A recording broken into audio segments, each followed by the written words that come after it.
Hey y'all, I wanted my first video on this channel to be something simple but yet personal to me. So today we're going to be looking at every credit card that I own so far, and I'm going to be giving my honest opinions on them and maybe even recommend them to you all if I still really like them. I'm not going to cover every benefit or con of the cards. That's not really the purpose of this video. I think plenty of other people do that. I'm just going to share with you my thoughts on them, and I'd love to hear what you all think down below. Because I'm sure maybe some of you get more benefit out of these cards than I do, or maybe a lot of you have the same cards that I do. Also, keep in mind, I'm not going to go in any particular order at all, so I'm just going to pick them up individually one by one, and then we'll talk a little bit about them, like I said, the pros, the cons, and just give some initial thoughts. So first up on the list is the Citi Double Cash card. It's a fully unlimited 2% back card. You get 1% when you purchase, and you get 1% when you pay.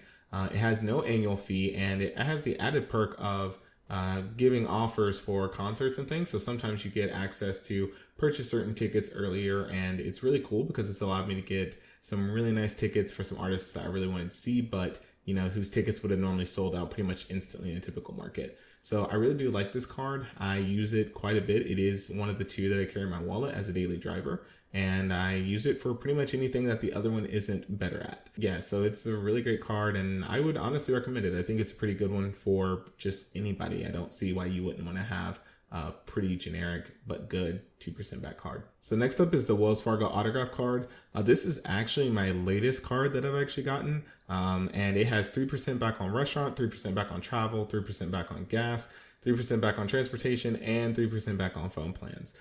So it's a pretty good card. Outside of that, it does 1% on everything else. So this is the second daily driver in my wallet. It's a Visa signature card, so you get access to the Visa Signature Concierge. It has no annual fee. I think it's incredibly good. I really got this because I started driving more and traveling more. So it actually is a Visa card, so it also allows me to use it at like a Costco, gas stations, which is really nice because then I'm already getting the cheaper Costco gas, and then I'm saving 3% on top of that as well. So that's been really beneficial. And what I really like about it, also because I've been traveling more for work, I've been billing all of my travel to this. So I generally get even more benefit because that's money that isn't even mine. I'm paying towards that because I'm going to get reimbursed. So I'm raking in all those points. I originally got this because there was a really good sign up offer. And at the time, my wife and I were paying for our wedding. So it was really easy for us to hit that limit. We didn't even have to really think about it to hit the limit of which we needed to get the bonus. So we did that and we got the points, and it's really nice. And we got to use some of those points on the hotel that we got after the wedding. So it's really beneficial. I really like the card. It's definitely, like I said, a daily driver in my wallet, the second daily driver in my wallet, and I'm really excited to have it. I just kind of wish I had gotten it a little bit sooner. I just didn't realize it kind of existed. So next up on the list is the Best Buy Visa card. So the Best Buy Visa card gives you 5% back at Best Buy, which is really good. 3% back on gas, 2% back on dining, and then 1% on everything else. It does allow financing options for items that are, of a certain monetary value. So that's kind of beneficial if you wanted to buy a larger or fancier appliance. So let's say you want to buy a super fancy TV, or you need to buy a brand new refrigerator for your home. You can get, access to pretty good financing options, which I've never personally used, but might be a pretty big benefit. And generally when you do sign up, you get a huge discount on something. And that's why I signed up for the card originally.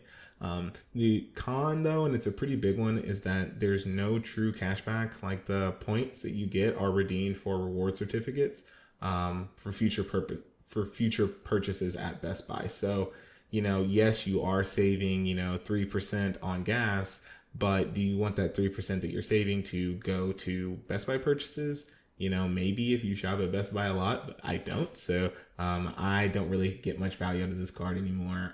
I just kind of barely use it to do some subscriptions to keep it open for the account history. But for me, it's not really a huge one. And I would say, unless they're giving you a really good sign up offer, I can't really recommend it.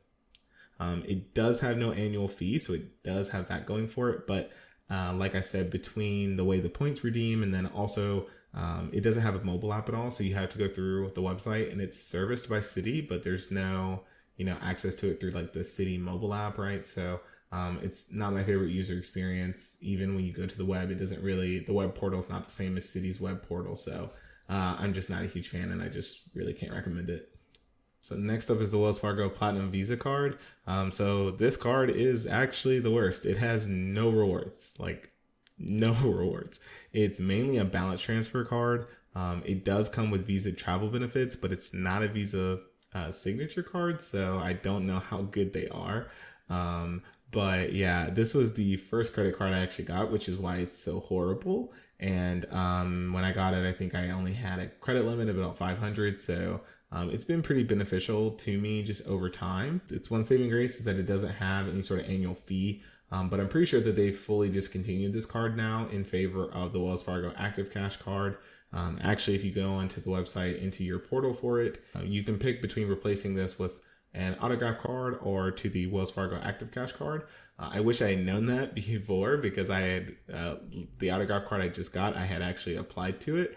But it's kind of worked out, because if I had, just done the transfer, I wouldn't have gotten the sign-on offer that I mentioned when I talked about the autograph earlier in this video. So it's all worked out, but either way, I mean, obviously I can't recommend it. You literally can't even get this anymore. It holds a special place in my heart because it was the first one and I still have it open. I'm going to keep it open because it's my oldest credit card. But it has no value, really has never had much value outside of being the card that really helped me get a card when, I was young, I had no credit history. So next up, we have the Capital One Quicksilver card. So it is a 1.5% back unlimited cashback card.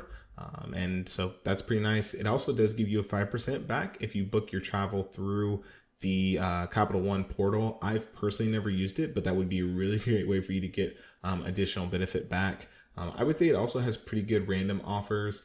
As you can kind of tell from the condition, it used to be a daily driver of mine. So it's pretty beat up, but I used to use it all the time. When I did, I would very often use I have a dog. I don't know if you can see his bed back there, but I use the Chewy credit. They usually have one revolving, so it's usually anywhere from 4 to 6% back, which again doesn't sound like a lot, but it's pretty beneficial to get 4 to 6% back when you're buying a large number of things at one time. So it's pretty beneficial. I've really enjoyed it. I probably used the card way longer than I should have, just because I had other cards that were better than it at the time. But yet I was using the 1.5% back like every day as my daily driver. So definitely should have changed sooner, but I think it's still a pretty good card. I think it's a really good option for someone starting out as well, because generally it comes with a pretty low credit limit. And I think that's one thing I liked about it when it first came out, was I didn't have a ridiculously high credit limit when I first started. So it made it really easy to not be tempted to spend above my means, which is really beneficial. Really do like the card. I think there are better ones for what it does. But maybe if you use the Capital One Travel, then it makes up for it, because the 5% back on travel could be really beneficial. So if you use the Capital One Quicksilver and specifically use it for travel, let me know in the comments down below. I'd be very curious to know, what their portal is like and how good those deals are in their portal. Because I wonder if it's worth the 5%. It does have no annual fee, which is really cool. I could recommend it if you're still new relatively to credit cards, and you want a card that's like not got an annual fee. I think you don't have to have as high of a credit score as what you need for like the double cash. It's just an okay card. It's not horrible, but it's not great. There's definitely better cards out there. Next up is the Amazon Prime Visa card. So this gets you 5% back on Amazon, Whole Foods, and Amazon Fresh. Recently, I've also seen that you can actually get 6% off as well if you're on Amazon.com and you choose a delivery of your Amazon Day delivery, which is just 1 day beyond the 2-day shipping. So that could be extra beneficial if you're not in a hurry for something. You do get 5% back on Chase Travel. You get 2% back on gas, 2% back on restaurant, 2% back on rideshare, and then 1% on all other purchases. It is a Visa Signature card, so you get the Visa Signature Concierge as well. I absolutely love it because it has the best app experience. Like, it's serviced by Chase, and the app just works how you would expect it to. Every time I go into the app, I don't have to hunt for things. I don't have to weirdly find things. I just think they've made the most streamlined app. And I mean, I have others that are pretty good. Like Capital One's is pretty good. Cities is pretty good, but Chase's by far has been the best app experience of any credit card that I have. I would say, it technically does not have an annual fee, but it does, right? So to get the 5% at Amazon, you have to be an Amazon Prime member. So I would recommend this card to you if you're already an Amazon Prime member. Like, if you're already an Amazon Prime member, I think there's no reason for you not to have this card, because all you're going to do is get more benefit and you're not going to pay anything extra. It just is. It's just a really great card, great all around. 10 out of 10 would definitely recommend getting the Amazon Prime Visa, especially if you shop a lot on Amazon like I do. Next up is the Fidelity Rewards credit card. So this one's pretty simple as well. It's a flat 2% back on all your purchases, and it's a Visa Signature card as well. So again, you get the Visa Signature Concierge. The one catch though is that the 2% you do get back from the card is only redeemable to certain Fidelity investment accounts. So they have the full list on their website, but the idea behind this card is invest with the money you save so that 2% can grow, right? So I understand like the logic behind it. It does make sense to me, but it might not be the most beneficial if you're somebody who wants to have more flexibility with your cashback. It does not have any sort of annual fee, so that's really nice. It could be pretty beneficial if you travel outside the country as well, because it doesn't have any foreign transaction fees.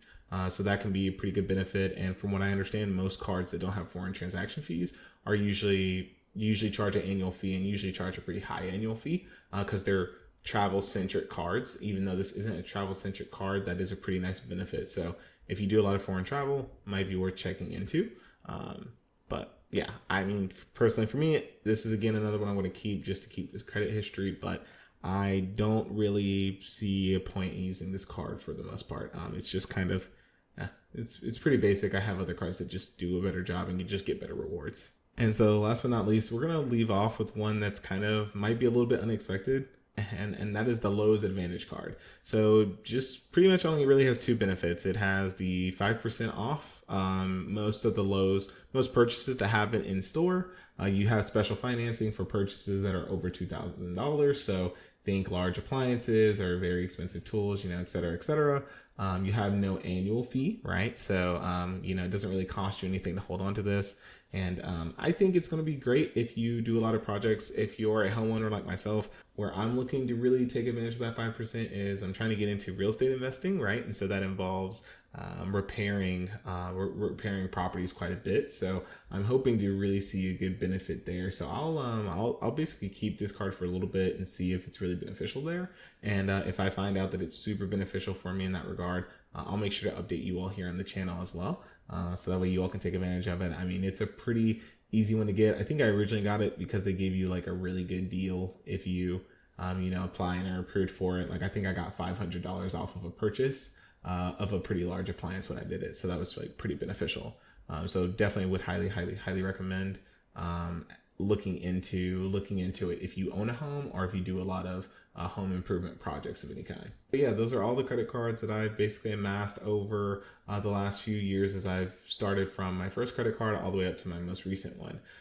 So let me know what you think about each of them. I know I gave my opinions on them, but would love to hear what you all think, especially if I missed something, like maybe there's a particular benefit of a card that you absolutely love, or maybe there's one of my cards that you absolutely hate. So please mention that down below. Also, if there's other cards that you absolutely love, like anything that I don't currently have or did not pop up on this list, mention it down below. I would love to take a look at them maybe in a future video, and that could be a really cool video idea as well, like taking a look at those cards and applying to one based on the findings and just based on the recommendation of people down below. So that might be beneficial as well when I'm looking to get my next card. Thank you all for watching, and yeah, I'll see you all in the next one. Bye.